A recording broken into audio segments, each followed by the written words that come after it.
السلام علیکم ورحمۃ اللہ وبرکاتہ۔ تو کیسے ہیں آپ سب لوگ؟ امید ہے آپ سب لوگ خیریت سے ہوں گے۔ تو آج میں ایک خاص ویڈیو لے کر آئی ہوئی ہوں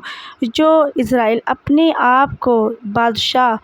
و سپر پاور سمجھ رہا تھا۔ اس کو یہ نہیں پتہ کہ اللہ کی بادشاہت اور سپر پاور تو ساری دنیا پہ ہے، اور وہی ایک واحد ہے جس کی بادشاہت ساری دنیا پہ چلتی ہے۔ اور آج میں آپ کو بتاؤں گی کہ اسرائیل میں جو آگ لگی اس کے پیچھے کا ریزن کیا ہے۔ تو پلیز اس ویڈیو کو بنا اسکپ کیے پوری دیکھیں، اور جتنا ہو سکے اس ویڈیو کو شیئر کریں، اور چینل پر نئے ہیں تو چینل کو ضرور سبسکرائب کریں۔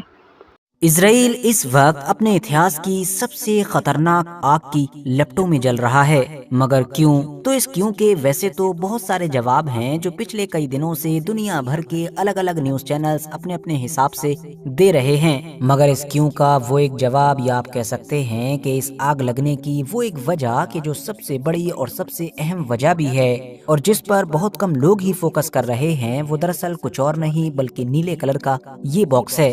ہاں دوستو، اسکرین پر آپ لوگوں کو یہ جو ایک بلو ٹین باکس نظر آ رہا ہے، جس کا اتہاس لگ بھگ 100 سال سے بھی زیادہ پرانا ہے، یہ اس وقت اسرائیل میں لگنے والی خطرناک آگ کی سب سے بڑی وجہ ہے۔ تو ہماری کہانی کا آغاز ہوتا ہے سن 1948 کے اس لمحے سے کہ جب دیکھتے ہی دیکھتے فلسطین کی لگ بھگ 75% آبادی کو اپنا گھر اور اپنی زمین سب کچھ چھوڑنا پڑا۔ 500 کے قریب فلسطینی گاؤں ایسے تھے کہ جن کو ڈسٹرائے کر دیا گیا، یا پھر جو لوگوں سے پوری طریقے سے خالی ہو گئے۔ فلسطینی لوگ اسی ایونٹ کو، اسی پورے دردناک واقعے کو آج نکبہ کے نام سے یاد کرتے ہیں، جس کا انگلش میں مطلب ہوتا ہے کیٹاسٹرافی، جبکہ ایگزیکٹ اسی ایونٹ کو، اسی واقعے کو اسرائیل میں انڈیپینڈنس ڈے کے طور پر منایا جاتا ہے۔ اسرائیل نے اپنے وجود کا اعلان کرنے کے کچھ وقت کے بعد ہی لگ بھگ 240,000 ایکڑ سے بھی زیادہ کی فلسطینی زمین کو سیز کر لیا۔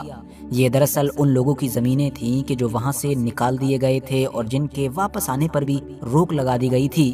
لیکن اپنے خود کے قانون کے ذریعے سے اس کو سیز کیا گیا، اور ان زمینوں پر لیگلی یہ ٹھپا لگایا گیا کہ یہ خالی پڑی ہیں، مطلب جن کو چھوڑ دیا گیا ہے، اور جن کے مالک مانو اپنی زمینوں یا اپنی پراپرٹی میں انٹرسٹڈ نہیں ہیں۔ بعد میں اسرائیلی گورنمنٹ کی طرف سے ان تمام پراپرٹیز کو، ان تمام زمینوں کو ایک آرگنائزیشن کہ جو دنیا بھر میں JNF مطلب کہ دا جیوش نیشنل فنڈ کے نام سے مشہور ہے، اس کے حوالے کر دیا گیا۔ اس دور میں کینیڈا، USA اور اس طرح کے بہت سارے ویسٹرن دیشوں میں یہ جو آرگنائزیشن تھی یہ ایک چیریٹیبل اسٹیٹس رکھا کرتی تھی، مطلب اس کی یہ امیج تھی کہ یہ آرگنائزیشن مینلی سوشل ورک کرتی ہے۔ مگر پرابلم یہ ہے کہ یہ جو JNF تھی یہ اوپر سے جیسی بھی دکھتی ہو لیکن اندر سے صرف چیریٹیبل نہیں تھی۔ 1901 میں اس آرگنائزیشن کو قائم کیا گیا تھا، اور پھر اس نے فلسطین کے قبضے میں، یا آپ کہہ سکتے ہیں کہ فلسطین کو کولونائز کرنے میں اہم رول ادا کیا تھا۔ اپنے شروعاتی دنوں سے ہی JNF الگ الگ طریقے سے منی کلیکٹ کرتی تھی، چندہ وغیرہ کرتی تھی، تاکہ کسی طریقے سے جو زائونسٹ موومنٹ ہے اس کو آگے بڑھایا جا سکے،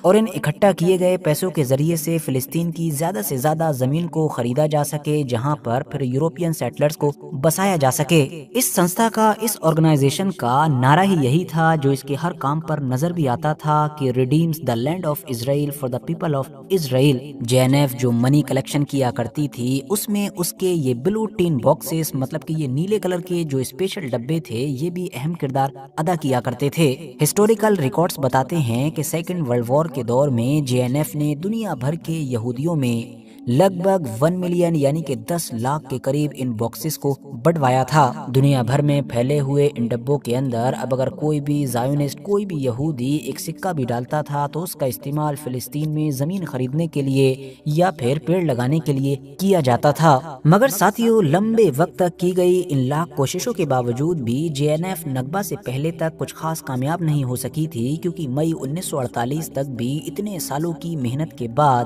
JNF صرف اور صرف 3.5% کے قریب ہی فلسطینی زمین کو حاصل کر سکی تھی۔ مگر پھر جیسے ہی نکبہ نام کا وہ دردناک ایونٹ ہوا کہ جس کے بارے میں ہم نے آپ کو شروع میں بتایا تھا، تو چند لمحوں میں ہی JNF کی تو پھر مانو چاندی ہی چاندی ہو گئی۔ زمین کا وہ آنکڑا کہ جو ابھی 3.5% تک ہی تھا، اب وہ ڈائریکٹ 13% سے بھی اوپر چلا گیا۔ پھر اسی دور میں ہی، مطلب کہ 1950 اور 1951 کے دور میں پورے اسرائیل کے اندر پیڑوں کو لگانے کی ایک بڑی مہم شروع کی گئی۔ خاص طور سے اسرائیل اسرائیل کے پہلے پردھان منتری ڈیوڈ بین گوریان کی طرف سے اپنے سیٹلر سے یہ اپیل کی گئی کہ بڑے لیول پر پیڑ لگائے جائیں، اور پیڑ لگانے کی اس مہم کو بھی اسرائیل کے اندر لیڈ کیا جا رہا تھا اسی JNF مطلب کہ دا جیوش نیشنل فرنٹ کے دوارا۔ سرکار کی سرپرستی میں JNF نے اب بڑے لیول پر پورے اسرائیل کے اندر پلانٹنگ شروع کی۔ اب ویسے دیکھا جائے تو پلانٹنگ کرنے سے بہتر اس ارتھ کے لیے، اس دنیا کے لیے کیا ہو سکتا ہے؟ کسی علاقے کو ہمیشہ ہرا بھرا رکھنا ہی اس علاقے کے فیوچر کے لیے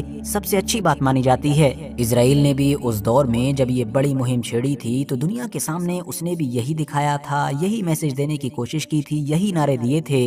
کہ وہ یہ سب کچھ انوائرمنٹ کے لیے کر رہا ہے، بڑے بڑے جنگل لگا رہا ہے، اور اس علاقے کو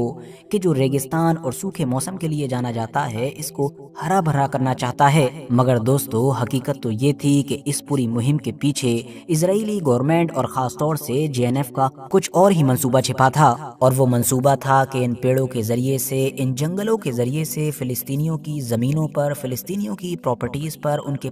پورے گاؤں پر ہمیشہ کے لیے قبضہ کر لینا۔ وہ اس طرح سے کہ یہ جتنی بھی پلانٹنگ کی جا رہی تھی، یہ جتنے بھی پیڑوں کے جنگل لگائے جا رہے تھے، یہ دراصل فلسطینیوں کی انہی زمین پر لگائے جا رہے تھے، یا ان گاؤں کے اندر موجود گھروں کو صاف کر کے لگائے جا رہے تھے کہ جو نکبہ کے دوران فلسطینیوں نے پیچھے چھوڑ دیے تھے، یا آپ یہ کہہ سکتے ہیں کہ جہاں سے فلسطینیوں کو زبردستی نکال دیا گیا تھا۔ تو اب ان سارے علاقوں میں بڑے لیول پر پیڑوں کو لگا کر یا جنگلوں کو لگا کر ان کی پرانی جو پہچانیں تھیں، جو پرانی یادیں تھیں، سبھی کو پوری طریقے سے مٹایا جا رہا تھا، اور ان جگہوں کو ایک نئی پہچان دی جا رہی تھی۔ اور اپنے اس مقصد میں اسرائیل کو کافی حد تک کامیابی ملی بھی، اسی لیے اسرائیل لگاتار اس پالیسی کو فالو کرتا آیا۔ 1967 کی جو جنگ ہوئی اس کے بعد اس میں اور بھی تیزی دکھائی دی۔ ایون ابھی بھی اگر آپ لوگ گوگل پر سرچ کریں گے تو 2022، 21 یا 23 کی ایسی رپورٹس مل جاتی ہیں کہ جن سے پتہ چلتا ہے کہ اسرائیل ابھی بھی اسی پالیسی کو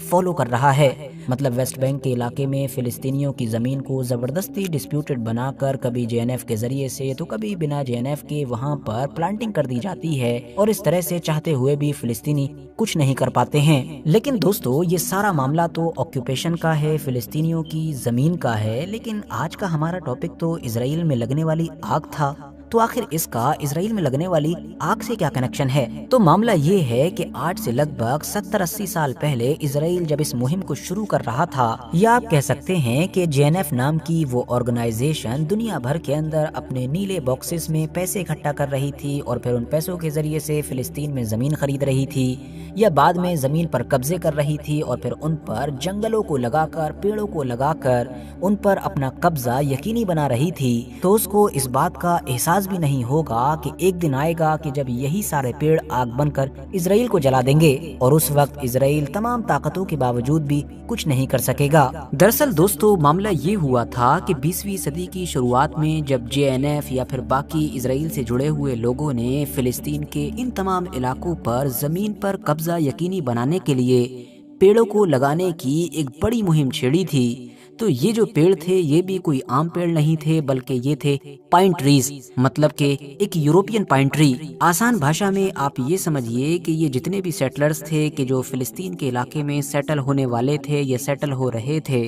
یہ ظاہر ہے پچھلے سینکڑوں یا ہزاروں سالوں سے تو یوروپ میں ہی رہ رہے تھے، تو اسی لیے ان کی یہ خواہش تھی کہ ان کا یہ جو اسرائیل ہو یا ان کا یہ جو نیا ٹھکانہ ہو، یہ دیکھنے میں یا محسوس کرنے میں یا آب و ہوا کے معاملے میں یوروپ کی ہی طرح ہو۔ Wherever they were coming from, Romania and Bulgaria, these pine trees would have looked much more familiar to them, much more homely. So there was a psychological element probably to planting these. اسی لیے انہوں نے فلسطین کے علاقوں میں بڑے level پر پیڑ بھی وہ لگائے کہ جو فلسطین کے نہیں تھے بلکہ یوروپ کے علاقے کے تھے، جس میں سب سے بڑا نام یوروپین پائن ٹری کا ہے کہ جس کو الیپو پائن ٹری بھی کہا جاتا ہے، اور جو JNF کی پچھلے 100 سال کی کڑی محنت کے بعد آج پورے اسرائیل میں ہر طرف دکھائی دیتا ہے۔ اب حیرانی کی بات یہ ہے کہ پچھلی ایک صدی میں جس وقت اسرائیل پورے علاقے میں بڑے لیول پر یوروپین پائن ٹری لگا رہا تھا، بالکل اسی وقت میں ہی جو یہاں کے نیٹو ٹریز ہیں، مطلب جو نسلی طور پر اسی علاقے کے ہیں، اور جن میں بھی خاص طور سے جو اولیو ٹری ہے جو فلسطین کی پہچان مانا جاتا ہے،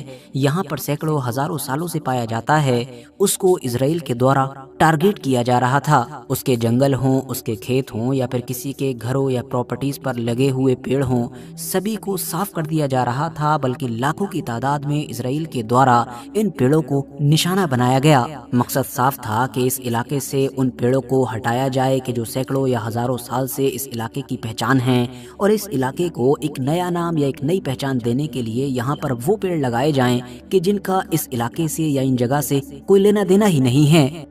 What I mean by that is that the pine is associated with Europe. They've also been removing hundreds of thousands of olive trees and other indigenous flora from 1948 in order to de-Arabize the landscape. اور یہی چیز ہی اس علاقے کے لیے خطرناک ثابت ہوئی، کیونکہ ہم جانتے ہیں کہ دنیا میں جتنی بھی چیزیں ہیں وہ قدرتی طور پر بنائے گئے ایک سسٹم کی طرح ہی کام کرتی ہیں۔ اب اسرائیل نے یوروپین نسل کے یہ جو پائن ٹریز لگائے تھے، یہ آگے جا کر ہائیلی فلیمیبل ثابت ہوئے۔ مطلب یہ کہ اگر ان پیڑوں کو آگ دکھائی جائے یا کسی طریقے سے ان کو ایک چنگاری لگا دی جائے تو پھر ان کو بجلی کی اسپیڈ سے جلنے سے کوئی نہیں روک سکتا، جبکہ یہی چیز ان پیڑوں میں الٹی نظر آئے گی کہ جو فلسطین یا اس کے آس پاس کے علاقے سے سینکڑوں یا ہزاروں سالوں سے تعلق رکھتے آئے ہیں۔ مطلب کہ اولیو ٹری کا بھی یہی معاملہ ہے کہ اس کو آسانی کے ساتھ جلایا نہیں جا سکتا ہے، اور نہ ہی اس میں اتنی آسانی کے ساتھ آگ لگائی جا سکتی ہے۔ اور ایسا اسی لیے ہے کیونکہ جو پائن ٹری ہے وہ یوروپین نسل کا ہے، اور یوروپ کے موسم کے حساب سے ہی قدرتی طور پر بنایا گیا ہے یا کام کرتا ہے، جبکہ اس کے الٹ یہ جو اولیو ٹری ہے یہ قدرتی طور پر مڈل ایسٹ کے علاقے کے لیے ہے، خاص طور سے فلسطین کے علاقے کے لیے ہے، جہاں پر گرمی بھی حد سے زیادہ پڑتی ہے اور ساتھ ساتھ گرم ہوائیں عام بات ہوتی ہے۔ اسی لیے پچھلے ایک لمبے وقت سے اسرائیل کی اس مہم کے خلاف بہت ساری وارننگز دی جا رہی تھی کہ اسرائیل یہ جو بڑے لیول پر یوروپین نسل کے یوروپین قسم کے یہاں پر پودے لگا رہا ہے، یہ کبھی نہ کبھی فیوچر میں خطرناک ثابت ہوں گے۔ اور یہ وارننگ اپریل 2025 کے آخر میں اس وقت سچ ثابت ہو بھی گئی کہ جب اسرائیل نے اپنے اتہاس کی سب سے خطرناک آگ کا سامنا کیا۔ اب پورے اسرائیل کو ہلا دینے والی یہ آگ کیسے لگی تھی، اس کی شروعات کیسے ہوئی تھی، اس چیز کو لے کر تو ابھی تک خود اسرائیل بھی شیور نہیں ہے۔ یہی وجہ ہے کہ کبھی تو وہ اس کا الزام فلسطینی لوگوں پر لگا رہا ہے، تو کبھی حماس کو ذمہ دار مان رہا ہے، تو کبھی کہہ رہا ہے کہ ایک نیچرل کاز ہے، مطلب شاید گلوبل وارمنگ کی وجہ سے ہے، موسم حد سے زیادہ گرم ہونے کی وجہ سے ہے۔ لیکن ہاں، آگ ایک بار لگ جانے کے بعد یہ جو اتنے بڑے لیول پر پھیل گئی کہ دنیا کے کئی ایڈوانس دیشوں سے مدد مانگنے یا مدد لینے کے بعد بھی جو قابو نہیں کی جا سکی، اس کی مین وجہ صرف اور صرف انہی پیڑوں کو مانا جا رہا ہے، کیونکہ یہ پیڑ ہائیلی فلیمیبل ہیں، اور ان کو لے کر پہلے ہی یہ سنکیت دے دیے گئے تھے کہ اگر کبھی بھی کچھ ایسا ہوتا ہے تو یہ پیڑ حد سے زیادہ خطرناک ثابت ہوں گے۔ آخر میں دوستو، جاتے جاتے اس پورے مدعے پر اپنی قیمتی رائے ضرور دیتے جائیں۔ آئی ہوپ آج کی ویڈیو آپ لوگوں کو بہت انٹرسٹنگ لگی ہوگی، تو پلیز اس ویڈیو کو ضرور لائک کریں، اور یہ ویڈیو RH نیٹ ورک سے لیا گیا ہے، تو پلیز جا کے ان کے بھی چینل کو سبسکرائب کریں، اور ساتھ ساتھ میرے بھی چینل کو سبسکرائب ضرور کریں۔ تو پھر ملتے ہیں ایک نئی ویڈیو کے ساتھ، جب تک کہ اللہ حافظ۔